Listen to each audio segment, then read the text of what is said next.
Te Rauhuringa, it's Samoan Language Week, and it's a significant one because this year marks 60 years of independence for our Pacific neighbours. Te Rauhuringa Brown teamed up with Coconet TV in the largest Polynesian city in the world to learn more about Samoan culture and cuisine. Traditional cuisine passed down from one generation to the next. A true culinary expression of cultural identity. That's exactly what Chef John does. I wish the audience could just smell. Taking the mea'ai of his Samoan heritage wherever he goes, including right here in Aotearoa. I love everything about fish, smoked fish, raw fish.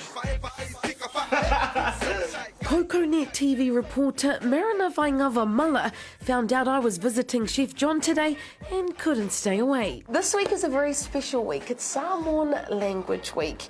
My friend, this year is very special. Yes. Very special. Yeah. Because this year also marks the 60th year that Samoa celebrating its independence.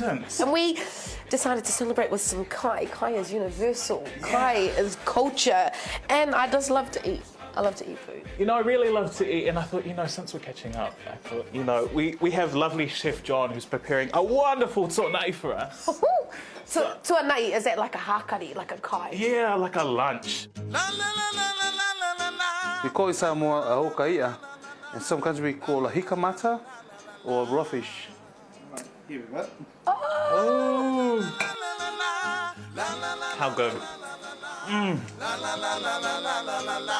Every Samoan Language Week there is a theme, and this week's theme is mafolafola I le va'a o tautai, which means continue the voyage of the wayfinders of the ocean, pretty much. Yeah. And what that theme means to me, at least, is that I am receiving the baton from my grandfather, my grandma, and that first generation of Samoan migrants who moved to Aotearoa back in the 70s, 60s, 50s, and I'm continuing their legacy by learning the language for myself. So let me teach you a few things. Of course, you know Talufalava. Palufalava. Talufalava means hello, hi. If you want to be a little formal, you say Malo le soifua.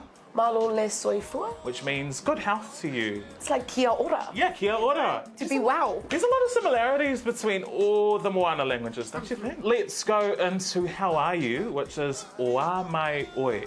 Oa mai oi. Yeah, oa mai oi. Oa mai oi. So if I ask you, Te Rauhuringa, oa mai oi, you will say manuia whawhetai. Manuia whawhetai. Yeah. Manuia whawhetai. Manuia whawhetai, which means I'm good, thank you. If you're feeling a little bit hungry, you say o te whia'ai. O te whia'ai. O te whia'ai, I'm so hungry. O te whia'ai, I'm so hungry.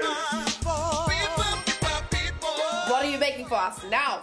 Good moment I'm making on Samoa dish called palusami. Baby taro leaf, fresh coconut cream, onion, and then it has to be put in the oven maybe about 10 minutes. You've ruined me. I'll never eat salmon kai again this. No. Did you know that Ngangana Samoa is the third most spoken language in Aotearoa? Oh, Te Rauhuringa. And the second most spoken language here in Tamaki Makaurau. Really? Yes. Alright, so this is my own version to do some more pancakes in my own way. So this is panikeke. Mafolafola. Mafolafola. Thank you so much for having us, John. No mai te whiwhi, it was our absolute honour and privilege to be here with you today. Hey, Tero, I think we're going to have to do a siva for Chef John after this. You teach me? Yeah. Okay.